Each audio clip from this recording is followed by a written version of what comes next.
Hello, Epica Brasil official. This is Rob here. I've been asked to do a little Q&A with you guys. I've got the questions right here, and let's go for it. Question number one. First of all, we would like to know whether everything is fine with you and your family. Well, actually, I'm fine. Everybody here at home is doing fine.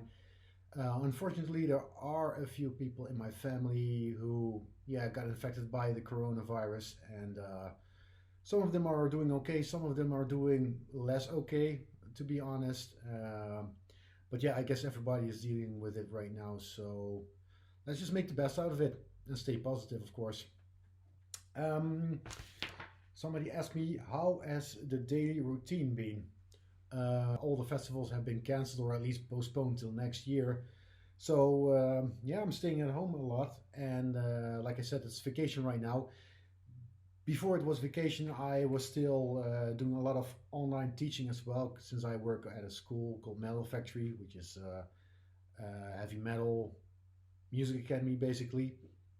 And yes, I've been teaching my students online through Zoom or through Teams, and I've been doing that daily. And that's, I mean, yeah, not doing that at the moment.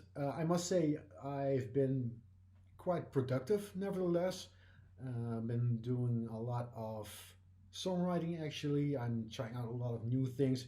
Doesn't mean that it necessarily is going to be used for anything or whatever, but I consider it as good musical training either way.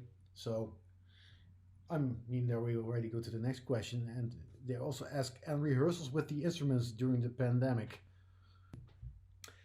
Since there aren't any gigs at the moment, I'm personally not rehearsing that much. Actually, in fact, I haven't been rehearsing at all, at least not on the bass guitar. I mostly rehearse, to stay in shape, to keep a certain routine going on, especially if we have tours coming up and everything. It's just like, just like working out or doing sports if you've got.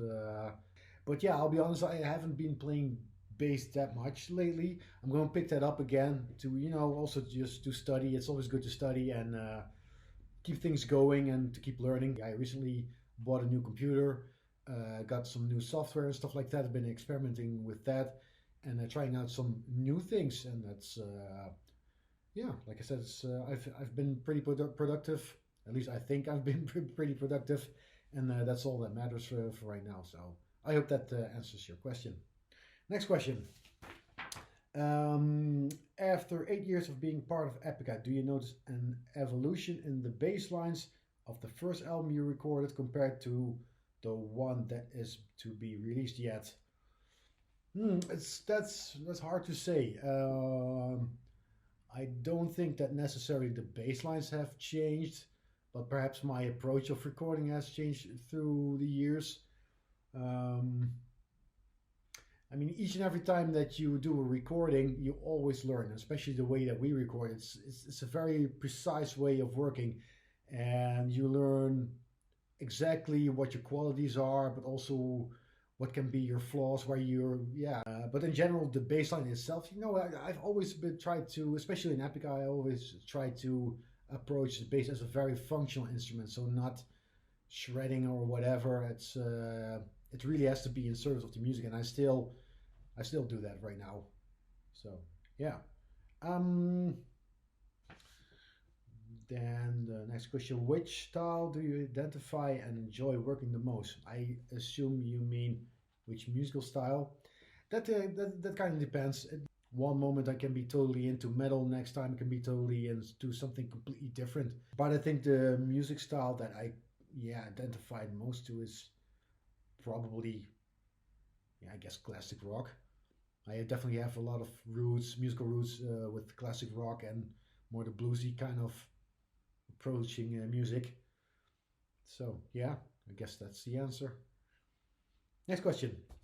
How are the rehearsals for the new album being done with the pandemic, and how is it affecting the band as a whole regarding the shows, tours, and release of the CD?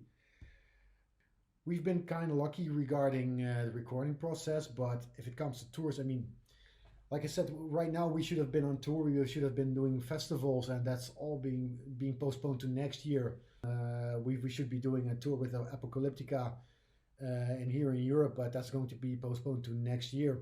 If it comes to the CD release, I can give you an exact date yet because we're still working on it. The problem is that a lot of bands that originally wanted to release their album somewhere, let's say fall through 2020, are going to postpone their album release as well. So that means that a lot of people are going to release the album at the same time. So that means there will be tons of CDs coming at once, and obviously we want to avoid that. So we're still kind of looking at that. But yes, it has been postponed. That's quite inevitable. If it comes to rehearsing, yeah, I mean, there is nothing to rehearse right now, to be honest. Of course, you can rehearse the songs at home. Everybody can do that. But as long as we're not going on tour, it's not, especially in a band, as a band rehearsal, I mean, doing band rehearsals, it's not really useful to do it right now, especially since all the band members live spread all over Europe. So it's not that we can say, oh, let's have a rehearsal tomorrow and come together and just play a few songs. It doesn't work that way. When we rehearse, even if we rehearse, we always have to really schedule things. And that's not really easy right now, especially also with there are less of flights at the moment. It's not really that safe to travel at all. So it's better to stay at home. So I think it will probably take a while before we really go into band rehearsals anyway. So it's up to all the band members themselves to, stay in shape and just do what they got to do. Next question. Which show was the most important / remarkable for you? Ooh, that's a difficult one to answer. I mean, I've been through a lot of very special shows with Epica. For instance, Retrospect has been a really amazing show, playing with the band with an orchestra for the first time, doing like a very extreme long set with playing basically music from the whole discography. Going to Japan for the first time was amazing. Going to South America was amazing, of course. But I think one of the shows that really kind of still sticks into my mind is probably the show in Olympia in Paris. It's always cool to play in Paris, but there's something very special about that venue. Some of you might know it, some of you might don't know it. It's a very, you could say very legendary venue. I mean, in the past, even artists like Edith Piaf performed there. Led Zeppelin has played there back in the 70s. Black Sabbath has performed there back in the 70s. A lot of famous bands have performed there during the top of when they were on the top of their game. So yeah, you can really feel there's a certain mojo in when you play there. That's something that really stuck to me. So I guess I go for that show. Next question. Recently, you have been in contact with several Epica fan clubs around the world to know how they work and talking about having a better structure, etc. Can you tell us what's coming up, what fans can expect with this new partnership? Yeah, that's true. I've been in touch with several fan clubs. The thing is that what we've noticed is that, I mean, the whole fan club culture has really changed. Back in the early days, it was like fan clubs really came together and they had like their own fanzines and everything. And now there's a whole online community. What we would like to create is a little bit more, bringing all the fan clubs a little bit more together to create a little bit more of a community. You probably know it if you're doing things online. There's still always some kind of distance between people, but also between the fans and the band. And that's what we are trying to achieve is, getting people together to get you guys also in touch with us, with the band members as well. But also if it comes to if we have some news coming up, like very special news that normally will be released through press, that you guys will get the news first, because you're the fans, you're the ones who supposed to have the news at first, of course. And we have a lot of cool things in mind, and we have a lot of cool ideas, but we first have to get over this whole virus situation. start with the new album cycle, and you'll see it. But we've got some very cool things coming up, so don't worry, just keep an eye on it. Next question. What are the criteria for preparing the set lists? Are they fixed for each tour and only minor changes are made according to the request of the fans or according to the band's vibe in the pre-show? Is anyone responsible for the process or is it by mutual agreement? That's not just one question, that's a whole story. But to answer your question, or the set list, yeah, well, actually, creating a set list totally depends on the situation that we're in at the moment. I mean, for instance, we can do, if you create, there's a completely difference between creating a set list for a headline club show, for instance, or when you're doing a set list for a festival, for instance. I mean, when you're playing a headline show in a club, that means that you can play a longer show. Perhaps you have to present a new album. Like last year, we did the Design Universe 10th anniversary, and it's quite obvious that we're going to play a lot of Design Universe songs. That makes quite sense, of course. But also when we released a new album, for instance, when we released the Holographic Principle, we tried to play as much as new material as possible, of course. But you always have to try things out, especially when you just got a new album coming out. The fact that songs work on an album doesn't mean that they work really well live. And also the order of the songs can be different. Sometimes they work great on an album, but then again, it doesn't mean that they'll work really great live. So you have to just, try it out. And in the end, just like perhaps half of those songs will remain in the set list, and we'll add some more of the older songs because people always want to hear. Some of the fans prefer the newer stuff, some of the fans prefer the older stuff.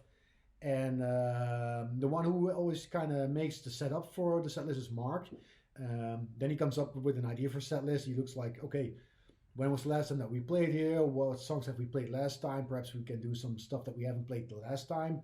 And then he comes up with the idea for the set list and he puts it on email so that the rest of the band members can have a look at it and give some feedback on it. So, oh, maybe you can add this song or change this or that order or whatever. So in the end, it's more like, okay, Mark comes up with a general idea for a set list, but in the end, it's a mutual decision to play whatever we want to play. But it's never that we decided just 5 minutes before the show, oh, let's do this set, because we also have to deal with a crew who wants to know what we're playing as well, because sometimes we're dealing with guitar changes, we're dealing with a light show, obviously, and the sound guy has to change his settings on his mixing console for certain songs as well. So that makes sense. So we always decided on beforehand, of course. Next question.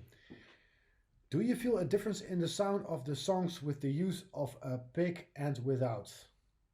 For the people who don't know what a pick is, it's a little plastic thing that I hold between my fingers to strike the strings of my bass or guitar. Yeah, there is definitely a difference.